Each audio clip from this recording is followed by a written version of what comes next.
And with that, welcome to the final day of our Sage Expo coverage here on the RadioSEGA YouTube channel. I'm Green Viper, and this is Sonic Chaos, a fan game made by a+start, a reimagining of the original Master System title, if you like. Let's get into it. So this one actually spent 9 months total in development, which apparently 7 months of that was made developing the engine known as the Crimson engine, which powers this game, because believe it or not, it's not a Mania mod, it's an original fan game that runs on its own accord. As you can see, I do actually have save data here. That's because I've recorded this once before. I'm not going into this blind or anything, I know what I'm doing this time, but I'm going to be playing on this file as Sonic, and as you can see, there's a clear inspiration here from the 2017 title Sonic Mania, very much inspired by the visual style of that game, and you'll hear that in the music as well, and that's the main draw of this. It's what if Sonic Chaos has brought up to the standard that Sonic Mania in 2017 brought upon the franchise, and well, we're going to be seeing just how much the influence rubbed off on this game right here once we get into Sonic's campaign. This is only one level. This is Turquoise Hill Zone, the first zone from the 1993 classic, completely reimagined right here. Looking gorgeous. The level design is pretty original, if I do say so myself, and the enemies are the same while having some differences, and you can see the inspiration while it very much being an original game. The drop dash from Sonic Mania is also here because, hey, what's a classic game in 2018 now without the drop dash? Everyone knows and loves it. It's in so many entries this year that you can't really avoid it. But yes, I saved this pick till last because this is by far, in my opinion, the best game in the Expo. This is truly remarkable. A great job done by a+start here. The music is composed, I believe, by Lange, or I think it's Lange. I don't know. Pronunciation gone wrong as normal, but either way, you can tell very much T-Lopes inspired while doing its own thing, and a remix of the original Turquoise Hill at that. This version of it's good, but once we get into Act 2, oh boy, will we be jamming out to it. I love Act 2's theme. There's also an original trailer theme that was made exclusively for the trailer that went up on the developer's YouTube channel. So you can go ahead and look at that, and you can also go on Lange's YouTube account to see the music that he composed for this game. I believe they're full versions compared to this one. The notable thing here is it has 16:9 support, but that's to be expected in 2018, unlike one game I played at home. On top of that, we also have proper controller support, which is something not too many fan games have nowadays, even though it should be a feature. So, I'm not using a controller currently, I'm using a keyboard because that's how I like to play classic Sonic personally. I'm failing at hitting this enemy apparently. But yeah, it does have proper controller support if you choose to use it. Right out of the box, no remapping or anything. Just in my case, I plugged in a DualShock 4, worked perfectly, and I'm sure the same can be said with the Xbox One controller. A nice level transition, if I do say so myself, into Act 2 right here. So that was an original boss, but it was original while still taking some elements from the original, because the original Turquoise Hill Act 1, or might have been Act 2, actually it was Act 2. The boss of Act 2 of Turquoise Hill was a motorbug, and you had to spin dash into its face. As you can see, they're very different if you go back and compare it to the original. But this is the track that I was meaning right here. This song is gorgeous. Love this remix. Gonna have to play this at some point on the radio stream, because, oh my goodness, good stuff. So, I want to give a huge thank you to everyone who's been running the Expo this year, and everyone who's submitted games, and everyone who's been watching the YouTube content or listened into the episode of the Sega Lounge that we held on Monday night as well, because anyone who's helped out with this contest has been absolutely amazing. Probably the best one so far. I'm never really too involved in Sages, I just sort of pick up some of the games and play them, but this is the first year where that's sort of the exception.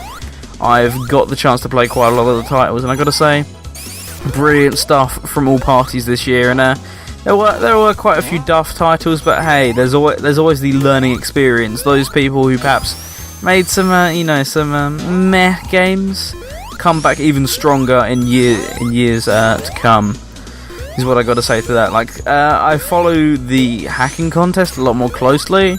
There's been some people who've made like awful hacks, and they come back in a few years and they make some of the best hacks. In fact, the brilliant example of that is Jubble Up, who we saw the first game that I played, the Misfits pack. The original build of Untitled Sonic 1 hack was horrible, but then it quickly turned into one of my absolute favourite entries in any hacking contest. So, likewise, if perhaps someone said mean things about your game, don't feel too demoralised, come back stronger than ever with a brand new title. And I'm sure people will be willing to love it if it's as good as possible. But thank you to the staff of the Expo as well for putting on another great one and hosting all these games. A thank you to the stream teams, a thank you to the press teams, anyone who helped out at all, because you made this Expo what it was once again this year. I'm certainly looking forward to hopefully doing some more coverage of Sage. Maybe come back next year, who knows? I'd love to do some more, because this has been a whole heap of fun to record these this year. Even the multiple times that I've had to re-record some, I don't care, because I'm enjoying playing some of these fan games so much. I'm going to be the first one to admit here, this is like the 4th time that I've recorded this particular one. I had a really good take, and then the quality just did not look nice, so using my new setup that I've been using for the past few episodes, came back to it, looks much nicer now. I'm sure you will agree. I'm still lost, because the whole point of this stage is it's meant to be a maze. As you can tell, it's very much succeeding. It's definitely got me here. So I'm not too sure where I'm meant to be going. Oh well. Busy paying attention to the music, man. Because it is all about that music, after all. If I remember correctly from my previous experience, this is the right way, so... let's try and get back up here somehow. Drop dash, are you gonna do me any help? Yeah, you are. Thank you. Drop dash is normally like good for small boosts of speed, but that's really about it. I've never found too much more use in it. Is this the right way? Yeah, this seems potentially like it could be. I like this level design actually. It's very different to Sonic Chaos's original like short level design. That stage had 30-second levels that didn't really leave much to the imagination, but this one we got a lot going on here. So vibrant, so lively.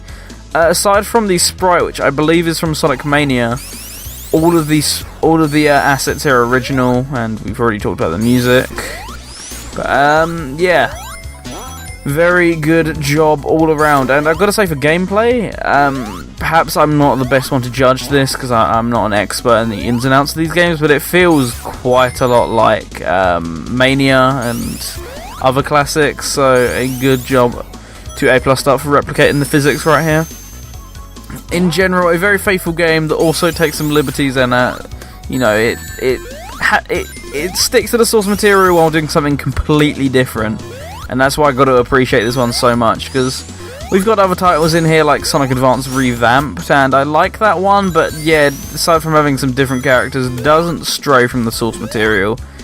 This knows its limits, it knows its boundaries, it knows what it's working with, or what it's based on, but it pushes the boundaries way further. It pushes that envelope just that slight bit more than other titles in this, or other recreations in this contest, and that's why this is my personal favourite demo. Even if it is only, sadly, one zone, I'm looking forward as to what comes next. Speaking of what comes next, you may have clocked that this is the final day of our Sage coverage here on RadioSEGA, and it's going up a bit earlier than normal because we actually have a live show on at 7 PM BST, so if you're watching this ahead of the live show, go on over to RadioSEGA.net and we'll just, you know, have our usual show. The topical resort that'll be with me actually, which is why we had to push it earlier a bit, because we didn't want it to clash with the show too much. Anyway, it's time for the boss, and a completely original boss here. As far as I know, doesn't appear in any form in Sonic Chaos, so nice original boss. I've forgotten how to play this in the 2 days that I haven't played this game. That's how you do it. So I'm going to have to start wrapping up soon because this game does actually close the window after you finish the boss. So I'm not going to have too much time to say my goodbyes. So but we'll do that in just a second.